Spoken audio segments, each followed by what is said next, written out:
ابن عباس رضی اللہ تعالیٰ عنہ فرماتے ہیں کہ اگر لوگ حج کرنا چھوڑ دیں تو آسمان زمین پر گرا دیا جائے اس گھر کے اس شرف کو دیکھ کر۔ پھر اس کے بانی اول حضرت ابراہیم خلیل اللہ علیہ السلام کے شرف کو خیال فرمائیے کہ اللہ تعالیٰ فرماتا ہے کہ وَإِذْ بَوَّأْنَا لِإِبْرَاهِيمَ کہ ہم نے بیت اللہ کو ابراہیم کو دی اور کہہ دیا کہ میرے ساتھ کسی کو شریک نہ کرنا، کہ اور جگہ ہے کہ اِنَّ أَوَّلَ بَيْتٍ کہ اللہ کا پہلا گھر مکہ ہے جو برکت اور ہدایت والا ہے، نشانیوں والا ہے، مقام ابراہیم والا، امن و امان والا، اور مقام ابراہیم سے کل حرم ہے اور خاص مقام ابراہیم بھی ہے اور حج کو کل بھی ہے، مثلا عرفات مشہر، الحرام منہ، رمہ، جمار، صفا مروہ کا طواف۔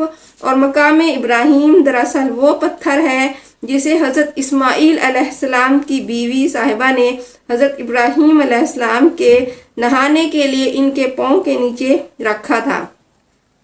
لیکن بعض صحابہ کہتے ہیں کہ دراصل یہ وہ پتھر ہے کہ جس پر کھڑے ہو کر حضرت ابراہیم علیہ السلام خانہ کعبہ بناتے تھے۔ حضرت جابر رضی اللہ عنہ کی لمبی حدیث ہے کہ جب نبی صلی اللہ علیہ وآلہ وسلم نے طواف کر لیا تو حضرت عمر رضی اللہ عنہ نے مقام ابراہیم کی طرف اشارہ کر کے کہا کہ کیا یہی ہمارے باپ ابراہیم علیہ السلام کا مقام ہے؟ تو آپ نے فرمایا جی ہاں۔ کہا پھر ہم اسے قبلہ کیوں نہ بنا لیں؟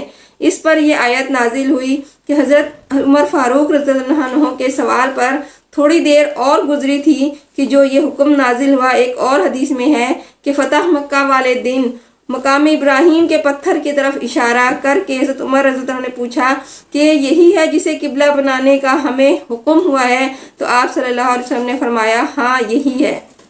حضرت عمر رضی اللہ عنہ فرماتے ہیں کہ میں نے اپنے رب سے 3 باتوں میں موافقت کی ہے جو خدا کو منظور ہے۔ فرماتے ہیں کہ میں نے کہا یا رسول اللہ صلی اللہ علیہ وآلہ وسلم کاش آپ صلی اللہ علیہ وسلم امہات المومنین کو پردے کا حکم دے۔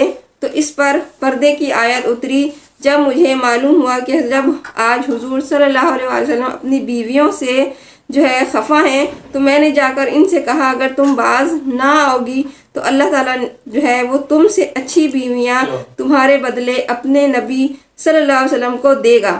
تو اس پر یہ آیت فرمان باری نازل ہوا کہ عسا ربہ کہ اس حدیث کی بہت سی جو ہے وہ اسناد ہے۔ ایک روایت میں ہے کہ بدر کے قیدیوں کے بارے میں حضرت عمر رضی اللہ عنہ کی موافقت مروی ہے۔ آپ نے فرمایا کہ ان سے جو ہے وہ فدیہ نہ لیا جائے۔